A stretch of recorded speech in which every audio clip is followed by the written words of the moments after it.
మొదటి సంవత్సరం 17 వచనాలు ఉన్నాయి. 1 నుండి 17 వచనాలు ఉన్నాయి. 17 వచనాలు తక్కువ అనుకోదు. ఇందులో ఎక్కువ అమూల్యమైనటువంటి మాటలు ఉన్నాయి.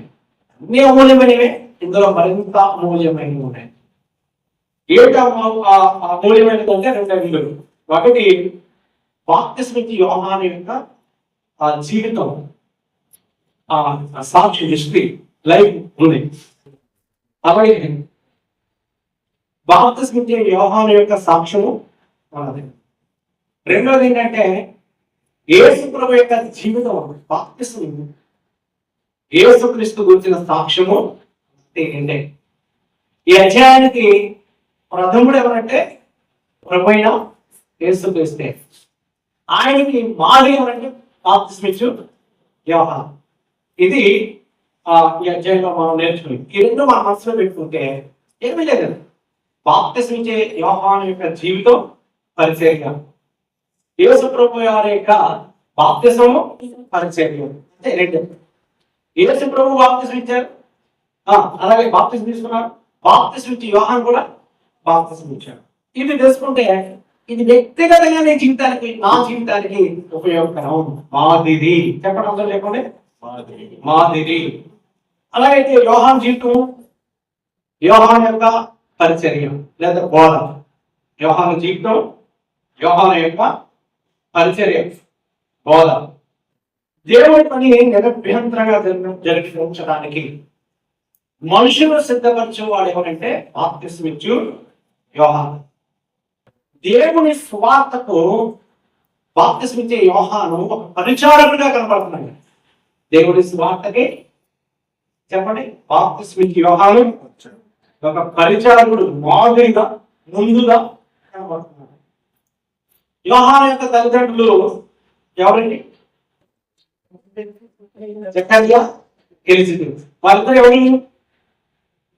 యాజక ధర్మాన్ని క్రమముగా జరిగించేవారు. వాళ్ళ సమయంలో జరిగించేవారు. ఆట పాడేవారు, వాళ్ళ సమయంలో చేయాలి. కీర్తన వివరించేవారు, వాళ్ళ సమయంలో చేయాలి. స్తుతులు చెల్లించేవారు, వారి క్రమంలో, వారి వరుస క్రమంలో చేయాలి. పరిచయం చేసేవారు, వారి క్రమంలో చేయాలి. వాక్యం అందించే వారి క్రమంలో చేయాలి. బాప్తిస్మిచ్చే యోహాను యొక్క తల్లిదండ్రులు జకర్యా, ఎలిజబెతులు వారు తరగతి క్రమం చెప్పున వారు ఏం చేశారు? యాజక ధర్మం నిర్వర్తించారు. సోదర సోదరి, సంఘంలో నువ్వు ఉన్నావు, నీకు ఒక పని ఉంటుంది. పనులు ఎక్కడ పని లేని ఇక్కడ రారండి. పనున్న వాళ్ళే ఇక్కడ రాదు. ఏంటి పని? నాకు ఏ పని రాదు. పని ఏం చేయాలి? ఎవరి పని పని చేయాలి. పని లేకుండా అన్నది సంఘంలో ఉండరండి. అందరికీ పని. నాకు ఏ పని రాదు. అందరి కొట్టడం రాదు, చప్పడం కొట్టడం రాదు, రంగు కొట్టడం రాదు, పాట పాడడం రాదు, ఏం రాదు. అప్పుడు నేను ఏం చేస్తాను? బాత్రూమ్ కడిగాను. ఏంటి ప్రతి పని ఏంటి?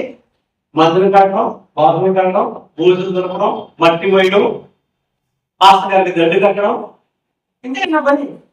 బోర్డు పోయడం నాకు ఇష్టమైన పని. ఏ పని రాదు కదా, నాకు ఏ పని రాదని కూర్చోలేదు. ఆ పని చేశాను, దేవుడు నన్ను ఆశీర్వదించాడు. నువ్వు ఏ పని చేయకపోతే ఏం ఆశీర్వదించరావు. గుర్తుపెట్టుకోండి, యోహాను దేవుని రాజ్య విస్తరణ, దేవుని పని ఏమన్నాడండి? అరణ్యములో కేకవే శబ్దమును, దేవుని మార్గమును ముందు నడిచిన ముందు మార్గము స్వరం కదండి. కాబట్టి పిల్లలు జ్ఞాపకం చేసుకోండి, యోహాను తల్లిదండ్రులు యాజకత్వం చేసేవారు. వారి భక్తులు, వారు ప్రార్థనాపరులు. వారికి ఏ విధంగా బిడ్డలేదు, భక్తులే బిడ్డలేదు. కానీ దేవుని పరిచర్య చేయడానికి దేవుడు వారికి ఒక బిడ్డనిచ్చారు. దేవుడు బిడ్డనిస్తే ఆ బిడ్డను ఎవరికి ఇచ్చారు? దేవుడికి ఇచ్చారు. నీకు కూడా దేవుడు బిడ్డలు ఇచ్చారు కదా. ఎవరికి ఇస్తున్నావు? అందుకే ఎవరికి ఇస్తున్నావు? నా బిడ్డ ఇంజనీర్ చేయాలి, చేసుకుంటూ చేసుకో. కలెక్టర్ చేయాలి, కలెక్టర్ చేసుకుంటూ చేసుకున్నా. నువ్వేమో అనుకో, కానీ బిడ్డనిచ్చింది ఎవరు? దేవుడి కొరకు నీ బిడ్డని ఇస్తున్నావా? యోహాను యోహానుని జకర్యాని విడిచిపెట్టారు. దేవుడు వారికి బిడ్డనిస్తే బిడ్డను ఏం చేశారు? దేవుడికి చేశారు. మనం ఎలాంటి వాళ్ళు దేవుడికి చేస్తారండి? అర్థంగా దేవుడికి ఇచ్చే మనసు లేకపోతే దేవుడు మనకైతే చేస్తాడు ఏం లేదైనా చెప్పండి. తెలుగు పెట్టుకోవాలి. కనుక దేవుడు కొరకు వారు ఎలా పెంచారంటే పవిత్రంగా పెంచారు. అపవిత్రమైన ఉండకుండా పవిత్రంగా పెంచారు.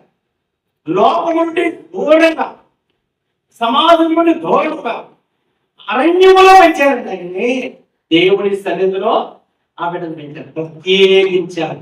దేవుని పని కొరకు ఏం చేశారు? ప్రత్యేకించారు. ప్రత్యేకించబడిన వారే ప్రభు పని చేయగలరు. ప్రత్యేకత లేకుండా ప్రభు పని చేయగలరు. చూడండి, వారికి అతని యొక్క ఆహార పరమాటలు చూడండి. ఎన్ని పరిశుద్ధాత్మ వ్రాయించాడు? ఎందుకు వ్రాయించాడు అంటే ఇంపార్టెంట్. అతని ఆహార పరమాటం ఏంటి? తేనె. ఏ తేనె? అడవి తేనె, మిడతలు. అడవి తేనె, తేనె దేని సాదృశ్యంగా ఉంది? వాక్యం 19వ కీర్తన 9వ అధ్యాయం 10వ వచనంలో ఉన్నది. 19వ అధ్యాయం 9-10లో ఉంది. తర్వాత 119వ కీర్తన 103వ వచనంలో నీ వాక్యము నా జీవము తేనె కంటేను జుంటె తేనె దారుల కంటేను మధురమైనది. అంటే తేనె వంటిదా వాక్యం? తేనె కంటే గొప్పదా? అర్థం చేసుకోవాలి. వాక్యం తేనె అనకూడదు. తేనె కంటే మధురమైన వాక్యము. వాక్యం ఎలా ఉంది? తేనె కంటే మధురమైన వాక్యం. కనుక దేంతో పెంచబడ్డాడు? వాక్యంతో పెంచబడ్డాడు. మన బిడ్డలు దేంతో పెంచుతున్నాం? మీరే ఆలోచన చేయాలి. కనుక పిల్లలు ఉదయం లేచినట్టే బూస్ట్ పెడతావు, లేకపోతే ఏదో పెడతావు. ఏం పెట్టాలి? వాక్యముతో పెంచాలి. రెండోది మిడతలు. లేవే కారణం తప్పకుండా అధ్యాయం 21-22 వచనంలో మిడతలు పవిత్రమైనవి అన్నాడు. మిడతలు అలాంటి పవిత్రమైనవి. మిడతలు అలాంటి పవిత్రమైనవి అన్నాడు. దేవుడి మాటలో ఎలాంటివి? పవిత్రమైనవి దేవుడి మాట. కనుక ఇప్పుడు యోహాను బాప్తిస్మా యోహాన్ని ఎలా పెంచారంటే పవిత్రుడిగా పెంచారు, అపవిత్రుడిగా పెంచారు. మరి మనం బిడ్డలు ఎలా పెంచుతున్నామో చూడండి. 12వ కీర్తన 6వ వచనంలో ఈ మాట మనకు తెలియజేస్తారు. మీరు రాసుకోండి అంతే. తిమోతి రాసిన 2వ పత్రిక 3వ అధ్యాయం 14 వచనం 15 వచనం కూడా ఈ మాటలను మనకి పత్రికలోను స్వార్థలోను మనకి తెలియజేస్తా ఉన్నాయి. రెండవది ఆయన వస్త్రములు. ఆయన వస్త్రం అలాంటి ఒంటె రోమముల తోలే దట్టి. అంటే అర్థం ఏంటంటే సొగసైన వస్త్రాలు ధరించేవాడు కాదు. అర్థమవుతుందా? ఇప్పుడున్న విశ్వాస మాస్టర్లు ఎలాంటి వారు బాగా ఈ డ్రెస్ అంతా తెలుసా? నేనేమో మంచి డ్రెస్ వేసుకోవాలి, పిల్లలేమో చీరుకొని డ్రెస్ వేసుకోవాలి. నిజమైన తండ్రి యొక్క లక్షణం అని కదా అలాగంటారా? వాళ్ళకి సొగసైన వస్త్రాలు కాదు, సామాన్యమైన వస్త్రాలు ధరించాడు. సొగసైన వస్త్రాలు బైబిల్లో ధరించాడు. ఎవరు చెప్పండి? మాట మీరు చెప్పే మాట. సొగసైన వస్త్రాలు ధరించిన వాడు ఎవరు? ఆదికాండము 27వ అధ్యాయం 15 వచనంలో ఉన్నాడు. ఎవరండి? ఏసావు. ఏసేవు కాదు, ఏసావు అండి. ఏసావు సొగసైన వస్త్రాలు ధరించాడు. ఫిబ్రవరి 12 అధ్యాయం 16-17 వచనాలు ఏమన్నారంటే అతను వ్యభిచారి అన్నాడు. ఏంటి? ఆకర్షించే వస్త్రాలు కాదు, ఆత్మీయమైన వస్త్రాలు ధరించాడు. అర్థమవుతుందా? మా పిల్లలకి ఏ వస్త్రాలు? ఆ వ్యక్తిని చూడగానే ఇతను ఆత్మ సంబంధం రావాలి, శరీర సంబంధం అనకూడదు. సొగసైన వస్త్రాలు కాదు మనం ధరించవలసింది. ఎలాంటి వస్త్రాలు ధరించాలి? ఆత్మ సంబంధమైన వస్త్రాలు ధరించాలి. బాప్తిస్మా యోహాను ఆహార అలవాట్లు కానీ, ప్రత్యేకత కానీ, తర్వాత వస్త్రము ధరించడము కానీ అందులో చాలా మాదిరిగా ఉన్నాయి. ఒంటే చర్మము వస్త్రాలుగా ధరించిన వాడు, ఒంటి రోగంలో వస్త్రాలు ధరించిన వాడు, తోలు దట్టి ధరించిన వాడు ఒక ఆయన ప్రవక్త. ఆయన పేరు చెప్తారా? గిరియా. అంటే ఇప్పుడు బాప్తిస్మిచ్చి యోహాను ఏ లేఖకి మాదిరిగా ఉన్నాడో ప్రభు అయిన యేసుక్రీస్తుకి ముందుగా మాదిరిగా ఉన్నాడు ప్రియులారా. అది మన పిల్లలు పెంచాల్సింది. మన పిల్లలకి రాస్తుంది. మన పిల్లలు ఆత్మీయులుగా ఉన్నారు కనుక ఇన్ని శ్రద్ధలు తీసుకున్నాడు. అలాగైతే పేతురు రాసిన మొదటి పత్రిక 3:3-4 వచనాల్లో ఏమరాయబడిందంటే సహోదరులకి జడలు అల్లుకుంటాయి, బంగారుపు నగలు పెట్టుకుంటాయి, విలువైన వస్త్రాలు ధరించుకుంటారు. ఇది అక్షయమైన అలంకరణ. సాధువైనటియు మృదువైనటియు గుణమును అక్షయ అలంకారము. మీ హృదయము అంతరంగము స్వభావము మీకు అలంకారంగా ఉండాలి. అమ్మా నా మొహం చూడండి, మనం చూడపోయిన పట్ల చూడండి. ఏంటి ఎలా ఉండాలి?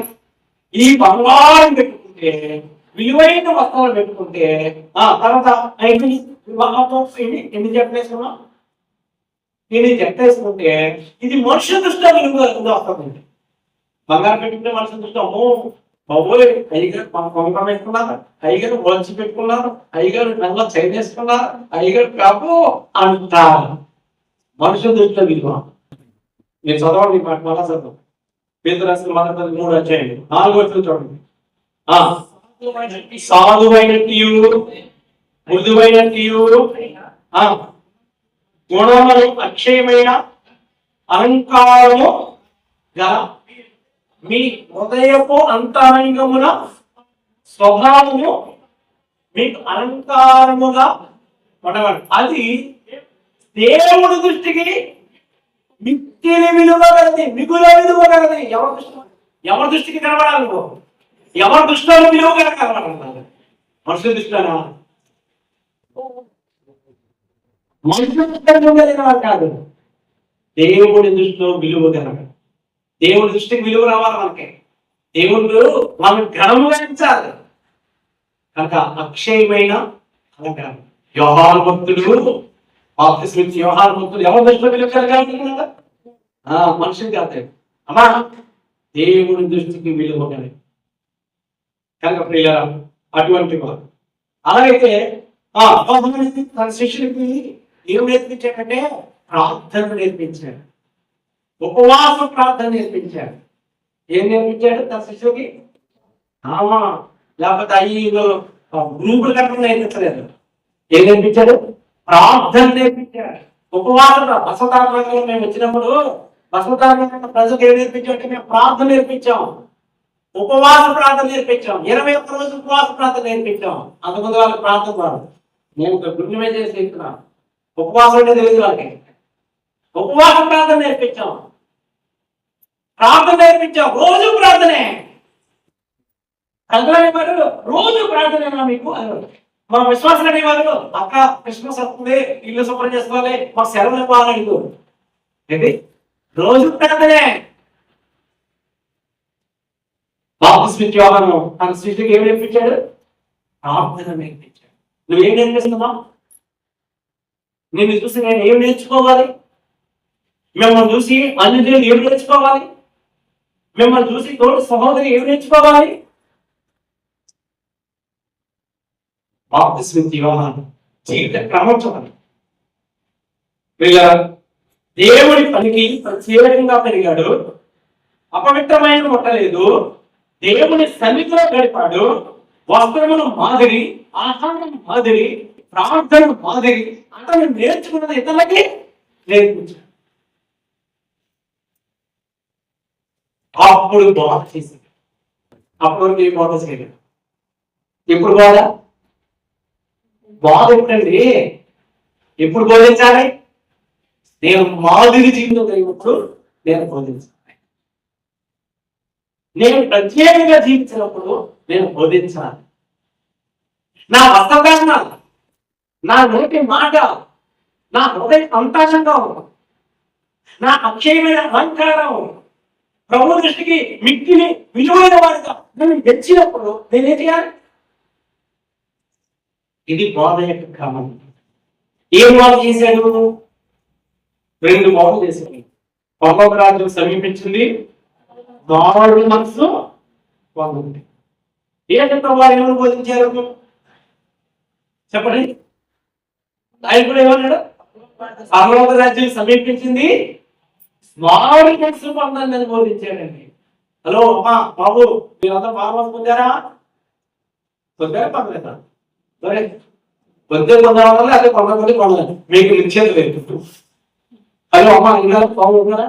ఏం లేదు, మారు మనసు ఉందా? మారు మనసు అంటే ఏంటి? మారు మనసు అనే మాట బయట మత్తయి సువార్తలో 33 సార్లు ఉందండి.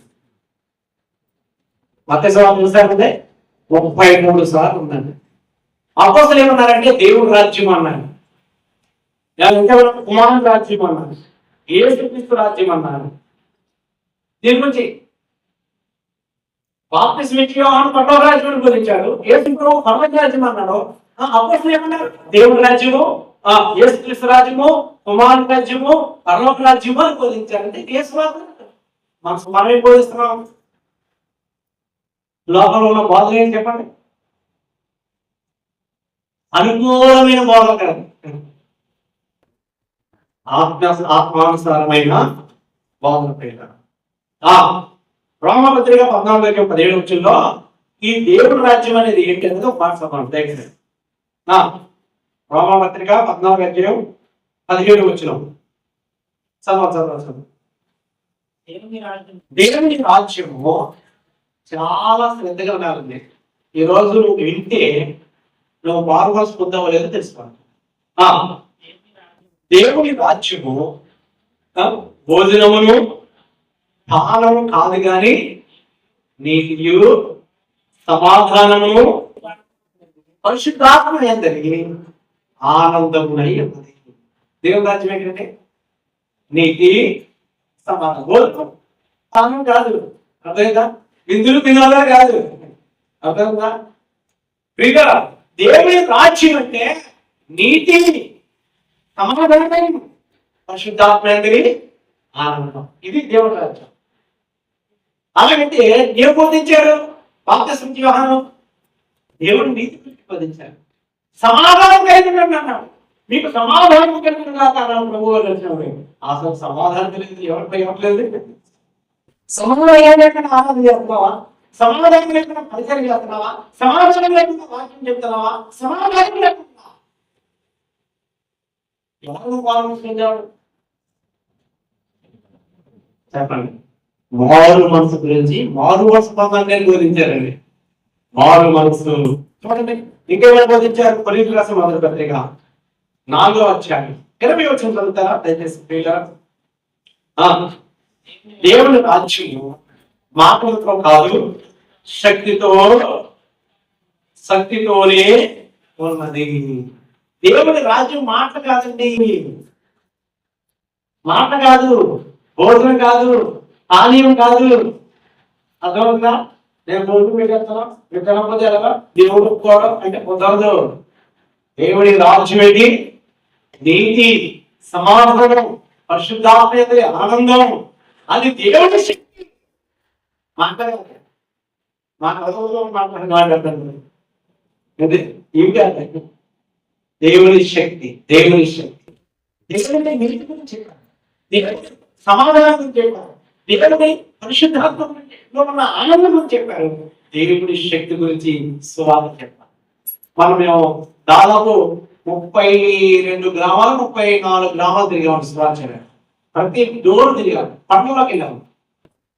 అడిగి మనుషులు దగ్గర అడిగి మనుషులు అంటే ఏదో మీరు ఎవరో కట్టడంలో కాదు, చాలా మంచి పాటలు కోట్లు ఉన్నాయి, అన్ని ఉన్నాయి.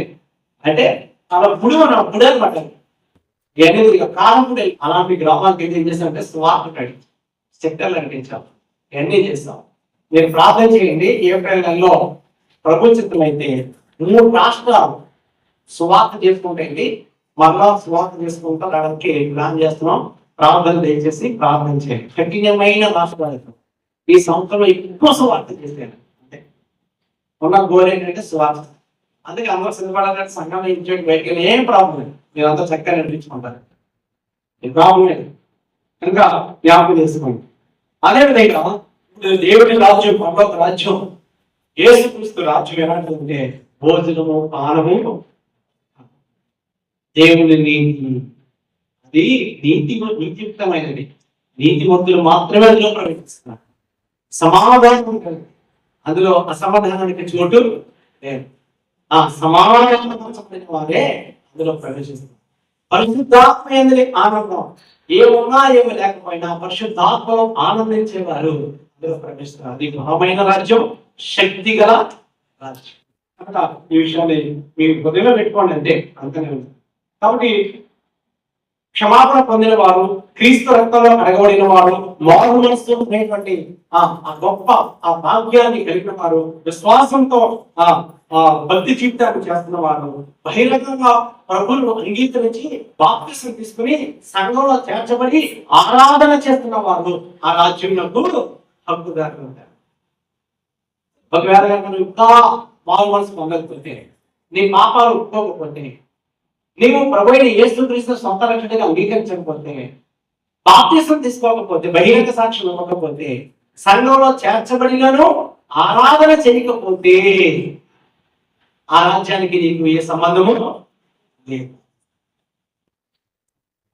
ఇది వాక్యం చెప్తున్నా, వాక్యానుసారమైన కనుక ఒకసారి జ్ఞాపకం అపోస్తల గ్రంథం 14వ అధ్యాయం 22వ చూడండి.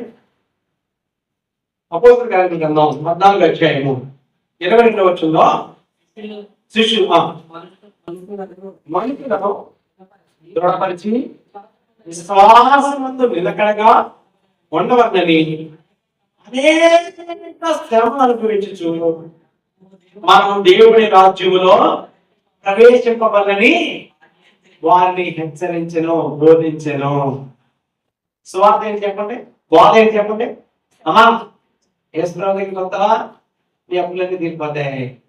యేసుప్రభు నమ్ముకుంటావా, నీకు స్వస్థ వచ్చేస్తుంది. యేసుప్రభు నమ్ముకుంటావా, నీకు ఉద్యోగం వచ్చేస్తుంది. యేసుప్రభు నమ్ముకుంటావా, నీకు ఇల్లు ఇచ్చేస్తాడు. యేసుప్రభు నమ్ముకుంటావా, ఇమాం ఇచ్చేస్తాడు. ఇది కాదు, అనేకమైన శ్రమలు అనుభవించి ఆ రాజ్యంలో ప్రవేశించి ఫ్రీ కాదు, రక్షణ ఫ్రీ. దేవుడి రాజ్యం ఫ్రీ కాదు. అర్థమవుతుందా? ఈ ఫ్రీ స్కీమ్ దేవుడి రాజ్యంలో లేదు, ఈ రాజ్యంలో ఉన్నాయి ఫ్రీ, ఆ ఫ్రీ. కాబట్టి ఆ అందులో ప్రవేశించాలంటే రక్షణ ఉచితమే, కానీ దేవుడి రాజ్యం శ్రమ వస్తాయి, నిందలు వస్తాయి, అవమానాలు వస్తాయి, బాధపరుస్తారు, లేని మాటలు పలుకుతారు, ఎన్నడో చెప్తారు. నేను మొదలే చెప్పాను, నువ్వు దేవుడి వైపు వస్తావా, నీవు దేవుడి వాక్యం మీద విశ్వాసం ఇస్తావా, నువ్వు నిలకడగా ఉంటావా, నువ్వు స్థిరంగా ఉంటావా, అనేక శ్రమలు తట్టుకుని ప్రభు వైపు చూస్తావా, దేవుడి రాజ్యంలో నీకు అంతకని మన చేలు పండిందంతా రైతుకు వచ్చేస్తే రైతు ముగిస్తుంది. ప్రధానమంత్రి పండిందంతా రాదు, పండిందంతా బయటికి వెళ్ళిపోతుంది.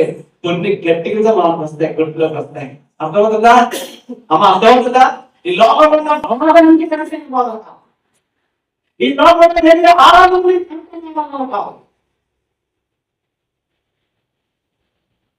దేవుడు అది సజీవమైనది, దేవుడి రాజ్యం అది బలమైనది, అది శక్తి కలిగినది. అనేక శ్రమల దాంట్లో ప్రవేశించాలి. నీతి సమాధానం కలిగినది, పరిశుద్ధాత్మైనది, ఆనందం కలిగినది. ఆ బోధ బాప్తిస్మ యోహాను చేశాడు, ఆ బోధ ప్రభువైన యేసుక్రీస్తు చేశాడు, ఆ బోధ అపోస్తలులు చేశాడు. ఈనాటి సంఘంలో ఏ బోధ ఉండాలి? ఇలాంటి బోధ. దాంట్లో ఎలాగున్నాయి? విశ్వాసం స్థిరంగా ఉండాలి, అనేక శ్రమలు అనుభవించి దేవుడి రాజ్యంలో ప్రవేశించాలని బోధించాలి. అమ్మ ప్రేమతో చెప్తున్నా, శ్రమ వస్తుందా? దేవునికి స్తోత్రం చెప్పు. కరువు ఉందా? ఏం భయపడద్దు, కరువు ఉన్నాడు. వస్త్రహీనత పోసే పోరాడు ఏమంటారు చెప్పండి. శ్రమ అయినను, హింస అయినను, ఉపద్రవమైనను, వస్త్రహీనతైనను, కరువైనను, అంటే ఏదైనా సరే క్రీస్తు యేసునందు ప్రేమలోనిను ఉపవాసం చూస్తే ప్రభు బోధలు నేర్పడలేదు. లోకంలోనే ఘనత కావాలనుకుంటే ప్రభులో నువ్వు నిలవలేవు. అనేక శ్రమలను ఏం చేయాలంటే దేవుని పక్షంలో యోహాను ఏమని చెప్పాడు? మారు మనసు పొందండి అన్నాడు. ఎవరు బోధించారండి? మారు మనసు. యేసు ప్రభువు ఎవరు బోధించారు? మారు మనసు పొందండి. అపోస్తలులు ఎవరు బోధించారు? మారు మనసు పొంది దేవుని వైపు తిరిగి దేవుడి రాజ్యం వరకే ఎదురు చూడండి అన్నాం. మారు మనసు. చెప్పండి ఏంటి? అందరూ చెప్పండి. మారు మనసు. మారు మనసు అంటే ఏంటి? మారు మనసు అంటే కదా. మారు మనసు అంటే ఏంటి? పరిస్థితులు బట్టి మారిపోయినా లోపల నుండి దేవుని వెళ్తాం, వాళ్ళ దేవుని నుండి లోపల. మారు మనసు అంటే అర్థం ఏంటి అంటున్నాను. మీకు అప్పుడైతే అర్థం, నా బాధ, నా బోట, నా భాష అప్పుడైతే అర్థం. మారు మనసు అంటే అది దైవ చిత్తానుసారమైన మనసు. లేకపోతే ఇక్కడ చెప్పండి, దైవ చిత్తానుసారమైనది. ఒక అర్థాలంటే కాదు, ఎంత మాట్లాడాలంటే కాదు. నా తండ్రి యెహోవాకు ప్రమాణం చెప్పావా, మాట చెప్పావా, దేవుని చిత్త ప్రకారంగా జరిగించాను. దేవుడికి స్తోత్రం కలిగాలి. ఆలోచన మారు మనసు అంటే ఏమిటి? మారు మనసు అంటే ఏంటి? మారు మనసు పంపిస్తుంది. మీరు ఆలోచించే చాలా సంతోషంగా ఉందండి. మీకు బాధగా ఉందంటే నవీన హృదయము బాల్యం నుండి చెడు బుద్ధి గలవారు, కీడు చేసేవారికి పరిగెత్తేవారు. మీరు చేయడం చేత కాదు, మంచి చేయడం రాదు, మంచిగా మనం ఆలోచన చేయలేము. బాల్యం నుండి జన్మత మన హృదయంలో ఏముందంటే చెడు బుద్ధి ఉంది, దుష్టత్వంగా నిండిపోయాము. కీడు చేయడానికి పరుగులెట్టేవారు మనం. మారు మనసు పొందిన తర్వాత దాన్ని విడుదల పొందుతాం. నువ్వు ఏం మేలు చేసావు? మేలు చేశారా? నమ్మకం నాకు అవసరం మాట. నేను పౌలు గారిని అడిగే, నేను దోషకుడును, హింసకుడును, హానికరుడును అన్నాడు కదండి. మరి పౌలు మారు మనసు పొందాడు. ఏమంటాడు?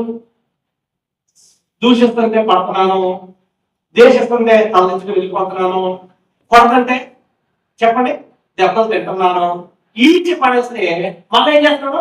తిరిగి వచ్చి వారికి స్వార్థ బోధిస్తున్నాను. నువ్వు అనకపోయినా పారిపోతున్నాను. ఏంటి? ఏం అనకపోయినా స్వలాభం కావాలి, నీకు ఏదైనా లాభం జరగదు కదా. చెప్పండి. మారు మనసు. కీడు చేయడము అని అలవాటు, కానీ మారు మనసు పొందినవాడు ఏం చేస్తారు? మేలు చేస్తారు. దుష్టించడానికి అలవాటు, దేశించడానికి అలవాటు, తిట్టడానికి అలవాటు, చంపడానికి అలవాటు, దోచుకోవడానికి అలవాటు. మారు మనసు పొందిన ఏం చేస్తాం? చెప్పండి. అది మారు మనసు. మారు మనసు అంటే తెలియదు, మారు మనసు పొందే అంటున్నాను. ఏంటో నాకు తెలియదు. మీరు ఆలోచించండి. ఈ వాక్యం చెప్తున్నప్పుడు నన్ను పరిశీలించండి. నేను ముందు నిలబడ్డాను కదా, నన్ను పరిశీలించండి. ఈ మూర్తిగాడు వాక్యం చెప్తున్నాడు కదా, వీడు కీడు చేస్తున్నాడా, మేలు చేస్తున్నాడు? ఈ దోష పెడుతున్నాడా, దోష పెడుతున్నాడు? ఎవరికైనా ఒక్కరికైనా వస్త్రం లేని వాడికి వస్త్రాలు ఇచ్చావా? ఆహారం లేని వారికి ఆహారం ఇచ్చావా? గాయపడిన వారికి గాయాలు పెడుతున్నావా? శరణం ఉన్న వారికి బిడ్డలు ఇస్తున్నావా? యెహోవా అవసరాన్ని ప్రకటిస్తున్నావా? ఇదే ప్రభుత్వ పరిస్థితి.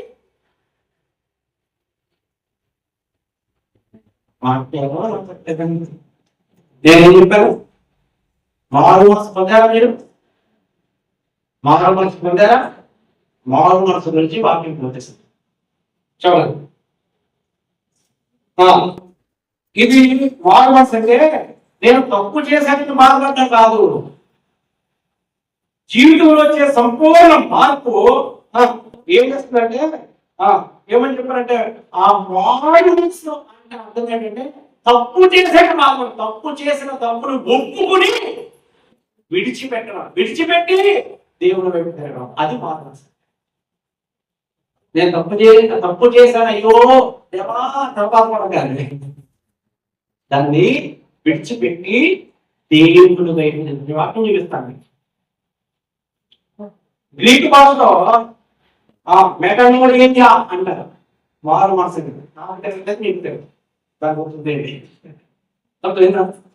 మీరు ఒక తప్పు మార్గం వెళ్తున్నప్పుడు ఆ మార్గం తప్పని తెలిసినప్పుడు తిరిగి వెనక్కి తిరిగి దేవుడి దగ్గరికి రావడం అనేది మారు మనసు.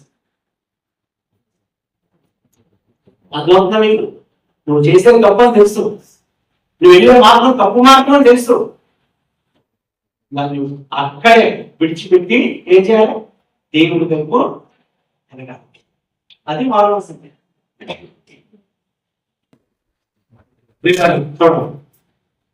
పాపం పట్ల అసహించడం పాపం నుంచి తాకపోతే చూసి అంటారు నీకు మానవలసి ఎక్కడ లేదు, అది మానవలసి.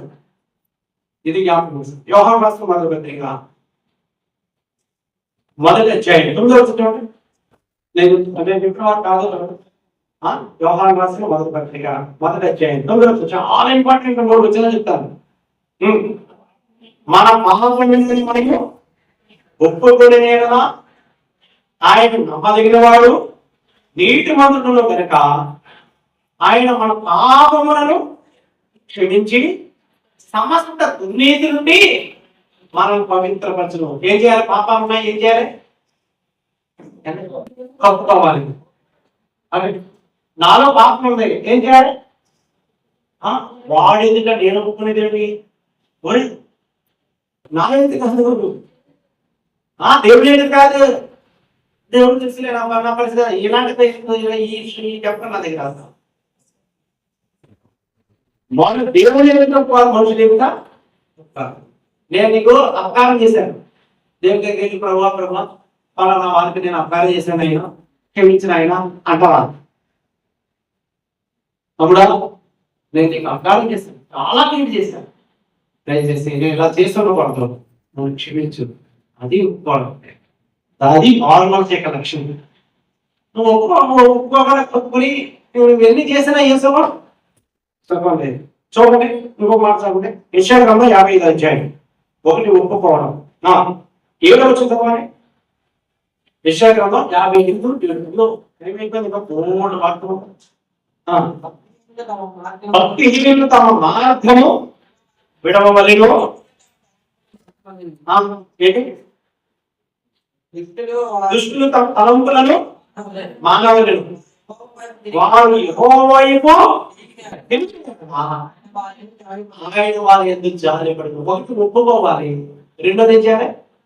దేవుడి వైపు తిరగాలి. మూడో మాట్లాడడం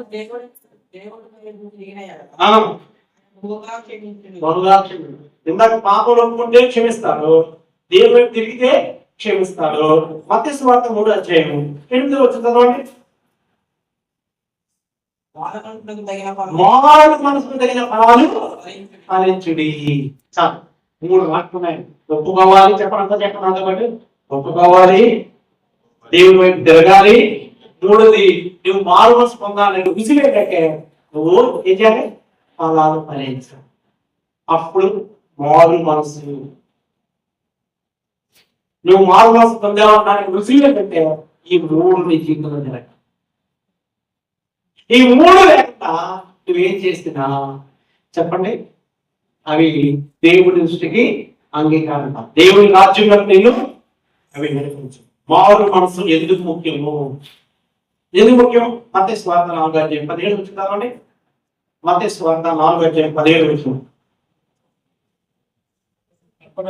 అప్పటి నుండి యేసు పరలోక రాజ్యము సమీపించింది కనుక మారు మనసు పొందుడని చెప్పుచు ప్రకటన మొదలు పెట్టుకున్నాం. యేసు ప్రభువు మొట్టమొదటి స్వార్థ దేవుని గ్రహించండి, మారు మనసు పొందండి, దేవుని రాజ్యము సమీపించు. అది అందుకు ఇది చాలా ప్రాముఖ్యమైనది. సోదరుడా సోదరి, దయచేసి నీ హృదయాన్ని కట్టిపరచుకోరు. దేవుడు నీతో మాట్లాడుతున్నప్పుడు నీ హృదయాన్ని కఠినపరచుకుంటూ బిడిపడుతూ పాపం చేయడానికి లేని సిగ్గు ఒప్పుకోవడానికి ఎందుకు అన్నా? నేను ఇప్పటి వరకు మా చిన్నాన్న గారు భట్ల మోహన్ విజయభాస్కర్ ఎస్పీఎఫ్ లో పేసెక్ట్ చూసుకుని 12 సంవత్సరాలు సర్వీస్ ఉండగా యేసుప్రభువుని నమ్ముకుని విడిచిపెట్టేసారు. సేవ ఉద్యోగాన్ని విడిచిపెట్టి సేవ చేస్తున్నారు. ఆయన మా కుటుంబంలో ఫస్ట్ నమ్ముకున్నది ఆయన. కాకినాడ ఎస్పీఎఫ్ లో పనిచేశారు. ఆయన కాకినాడ పర్వాపల్లిలో 2 సంఘాలు కట్టాం. ఆయన త్రాగుడు మేక పెట్టేవాడు. కాదు మా నాన్నగారు ఆయన అన్నదమ్ములు అక్క చెల్లిని పెళ్లి చేశారు. ఆయన 100 మంది దగ్గరికి బాప్తిజం తీసుకునే ముందు 100 మంది దగ్గరికి క్షమాపణ చెప్పాడు. అప్పుడు బాప్తిజం తీసుకున్నాడు. అదొక దేవుని రాజ్యం సమీపించి వాళ్ళ మనసు కనుక ప్రియులారా, ఒకటి మనం చేసిన తప్పు దేవుని ఎంత గొప్ప. రెండోది మా మార్గాలు చెప్పేస్తున్నాం, ఒక్క మార్గాలు నడుస్తున్నాం, మనం ఆ మార్గాన్ని విడిచిపెట్టి దేవుడి వైపు తిరగాలి. మూడోది మామూలు మనసు తగిన ఫలాలు ఫలించాలి. ఫలాలు ఫలించాలి. నేను యేసుప్రభువుని నమ్ముకున్నాను, సిలువ వేసుకున్నాను, ఉంగరంలో ఐస్లో కాసు పెట్టుకున్నాను, లేకపోతే ఏం చేశాను ఖర్చు కొట్టు వేసుకున్నాను, ఇవన్నీ ఏమీ లేవు. మా ఇంటి మీద సిలువ పెట్టుకున్నాను, ఏం లేదు. మామూలు మనసు రైట్. ఇప్పుడు ఒక వ్యక్తి మారవలసి అంటే దేవుడితో తెగిపోయిన సంబంధాన్ని మరలా తిరిగి పునరుద్ధరించటము. మారవలసి అంటే ఏం చెప్పండి? ఒక వ్యక్తి దేవుడితో అంటే ఒక వ్యక్తి దేవుడి చేత రక్షించబడ్డాడు, నమ్ముకున్నాడు, బాప్తిసం తీసుకున్నాడు, కానీ పాపం చేసి పాపంలో పడిపోయాడు. దేవుడితో సంబంధం ఏంటంటే తెగిపోయింది. ఇప్పుడు ఆ తప్పును ఒప్పుకున్నాడు, దేవుడు మాట్లాడాడు, తప్పును ఒప్పుకున్నాడు. ఒప్పుకొని ఏం చేశాడు? అది విడిచిపెట్టి దేవుడు తిప్పాడు. ఇప్పుడు తెగిపోయిన సంబంధం మళ్ళీ ఏమైంది? మళ్ళా పునరుద్ధరించబడి దాన్ని మారు మనసు అంటారు. దాన్ని మారు మనసు అంటారు. Okay right. అలాగైతే మారు మనసు అంటే ఏం చేస్తున్నారంటే ఏదో శిక్ష పడుతుందని భయపడుతున్నారు, అది మారు మనసు కాదు. కొంతమంది ఏడుస్తారు, అది మారు మనసు కాదు. దైవ చిత్తానుసారమైన దుఃఖం కానీ ఆత్మానుసారమైన దుఃఖం కావాలి. కానీ భయపడి మందు తాకాన్ని ఉంటుంది హృదయంలో, అమ్మో దేవుడు కొట్టేస్తానేమో, దేవుడు తిట్టేస్తానేమో, దేవుడు కొట్టేస్తానేమో అని చెప్పేసి మాట్లాడుకుంటున్నాడు కాదు. దాన్ని హృదయంలో చేయాలి, తీసేసేవారు. దేవుడికి ఇష్టమైన పనులు చేయాలని ఎవరు చూడకుండా చేస్తున్నాం, దారులు చూస్తున్నాం. అయ్యో పరలోకమున్న దేవుడికి చూడకుండా ఉంటాడా? కాబట్టి ఈ మనసు దాన్ని ఏం చేయాలి? ఎక్కువగా దేవుడి వైపు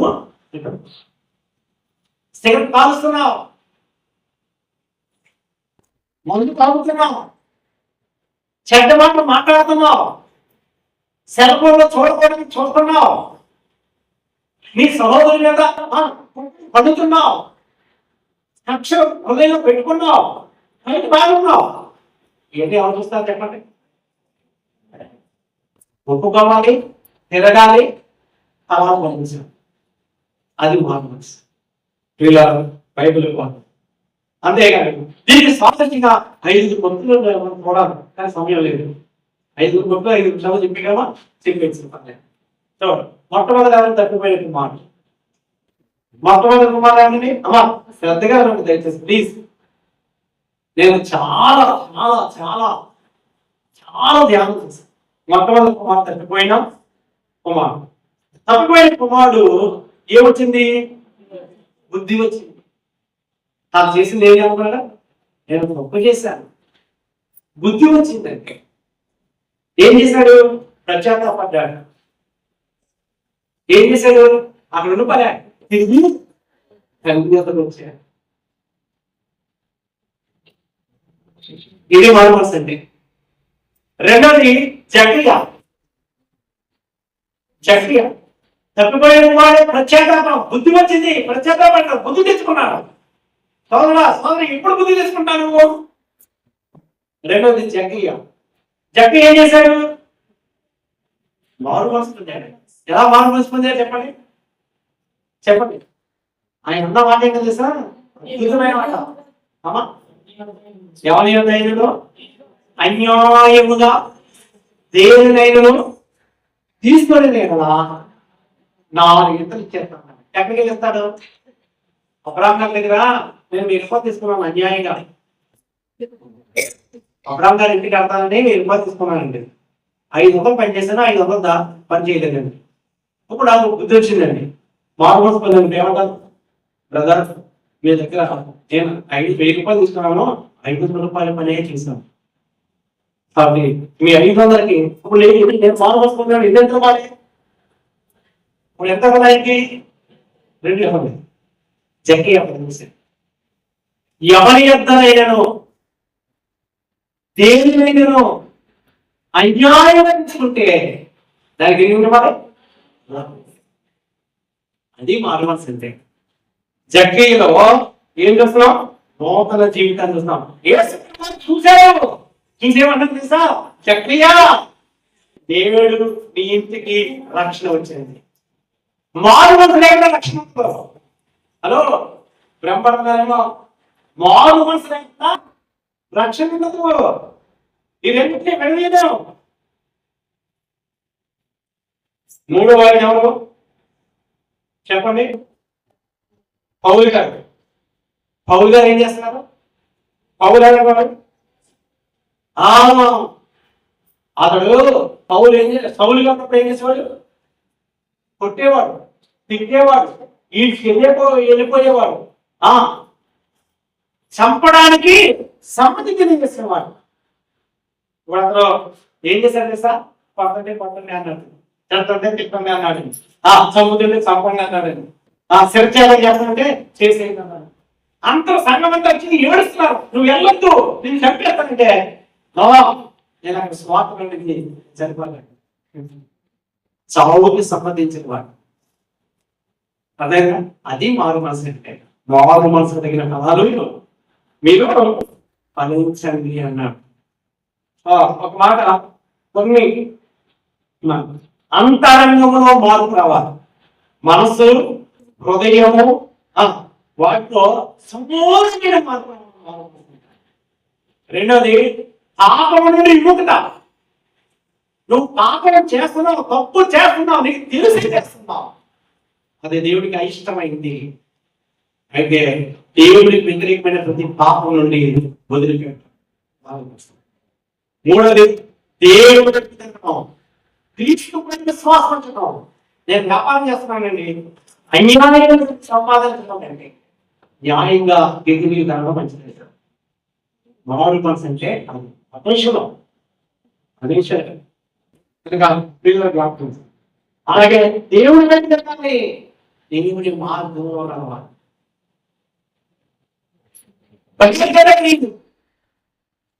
మారిన మనసు తగిన ఫలాలు క్రియలో చూపించాలి. అది మారు మనసు అంటే. కాబట్టి తప్పిపోయిన కుమారుడు ఏం చేశాడండి? ఆస్తిలో పాపం తీసుకుని వెళ్ళాడు, దూరదేశం వెళ్ళాడు, ఫ్రెండ్స్ తో తిరిగాడు. ఏం చేశాడు? ఖర్చు అయిపోయింది, అంతా అయిపోయింది. ఆఖరికి తట్టుకోలేక పందుల దగ్గరికి వెళ్ళి పందులాగా మా ఫ్రెండ్స్ మీ ఆహారం పంపు పెట్టండి అన్నాడు. చిచి పోరా అన్నాడు. నీవు నాతో స్నేహం చేయడానికి కూడా పనికి రావన్నట్టుగా ఏం చేశారు? పందులు తిరిగి పుట్టుకోవడం వారికి అప్పుడు బుద్ధి వచ్చింది.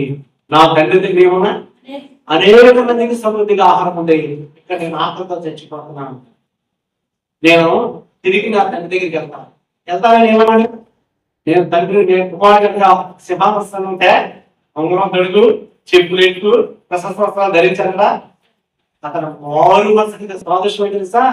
నేను తండ్రి నీకును పరలోకమునకును విరోధంగా పాపం చేశాను, నీ కుమారుడిని పెంచుకోవడానికి నాకు యోగ్యత లేదు, నీ పనివాళ్ళు ఒక పరిమాణగా నన్ను చేసుకోమని ప్రతిలాడు.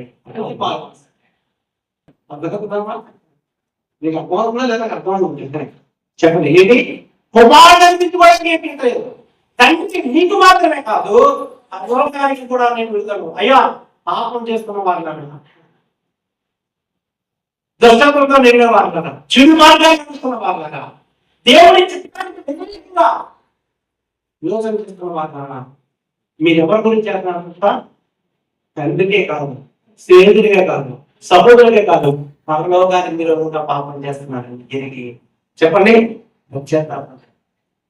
అది మారు మనసు అంటే. తక్కువైన కుమారుడు దావీదు బెత్షెబాతో పాపం చేశాడు. బెత్షెబాతో పాపం చేయడం కంటే ఘోరమైన పాపం తెలుసా? చూడండి, ఊరియా పట్ల కుట్ర వ్యభిచారం చేసిన పాపం కంటే అధికమైన పాపం ఏంటి తెలుసా? ఊరియా మీద కుట్ర పడి తన సంగతి దేవుడు దాన్ని చూశారు. ఇంకా పిల్లలు జ్ఞాపం చేస్తుంది, మగా నువ్వు పాపం చేయకపోవచ్చు, కానీ నీ సహోదరికి వ్యతిరేకంగా ఏం చేస్తున్నావు? దుర్యోధన చేస్తున్నావు. అది మహాపాపం, అది మహాపాపం. కాబట్టి యెహోవాకు విరోధంగా 50 గంటల దావీదు హృదయపూర్వకంగా పశ్చాత్తాపం మాట్లాడండి. ఎలాగో పైపై పశ్చాత్తాపం కాదండి. బ్రదర్, నీకు ఏమైనా నీకు విరోధంగా నేను ఏమైనా తప్పు చేసుకుంటే, నీకు ఎదురకంగా మాట్లాడుకుంటే నన్ను క్షమించి, అది కాదు హృదయపూర్వకంగా పశ్చాత్తాపడ్డాడు. ఇలా నా దగ్గర వచ్చి నువ్వు తప్పు చేసేవారు అంటే వెంటనే ఏమన్నా సార్? అవును, నేను తప్పులు ఒప్పుకోవడం మారమనసు, తప్పులు తప్పుకోవడం మారమనసు కాదు. నువ్వు చేసిన తప్పు, నువ్వు చేసిన పాపము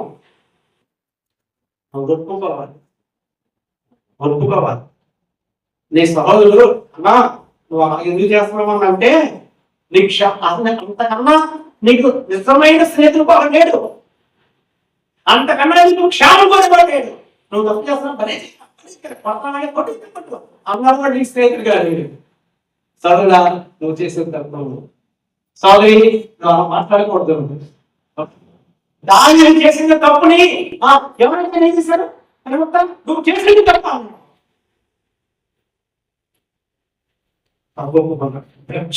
పడ్డాడండి.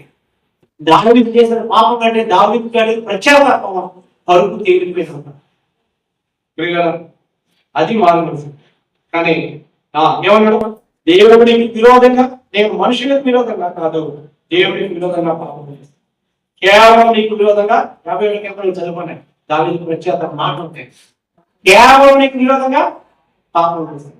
తప్పిపోయిన కుమారుడు నా తండ్రి నీకు పరలోకానికి విరోధంగా పాపం చేస్తాను. పాపంలో జీవిస్తున్నా నీ పాపాన్ని విడిచిపెట్టు, నీ పాపాన్ని విడిచిపెట్టు, నీ పాపాన్ని ఒప్పుకో, నువ్వు రక్షిస్తావు.